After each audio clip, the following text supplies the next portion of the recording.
কলেজে সবার সামনে একটা ছেলে আমাকে প্রপোজ করেছে।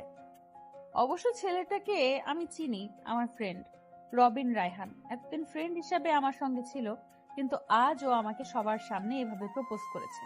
যখনই আমি রবিনকে কিছু বলতে যাব, কোথা থেকে আচমকা একটা ছেলে এসে আমার গালে চড় বসিয়ে দিল। আমি টাল সামলাতে না পেরে নিচে পড়ে যাই। এত জোরে গালে থাপ্পড় পড়ায় ঠোঁট কেটে রক্ত পড়ছে।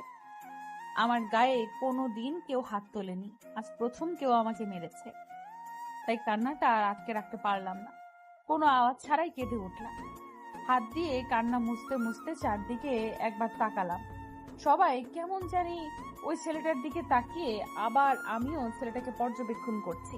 এই ছেলেটির নাম রোশন চৌধুরী, বয়স মাত্র 25। মাফিয়া জগতের কিং রোশন চৌধুরী বিশ্বের প্রায় অনেকগুলো রাষ্ট্রকে নিজের হাতের মুঠোয় করে রেখেছে। মাত্র 25 বছর বয়সে নিজেকে করে নিয়েছে মাফিয়া। বড় বড় মাফিয়ারা তো রোশন চৌধুরীর নাম শুনলে ভয়ে কাঁপে। পুলিশরা অব্দি রোশন চৌধুরীকে ভয় পায়। অন্যদিকে বড় বিজনেসম্যান তিনি রোশন চৌধুরীর বয়স 25, লম্বায় 6 ফুট, কিলার লুকের জন্য সব মেয়েরাই পাগল। কিন্তু রোশন সেসবে পাত্তা দেয় না।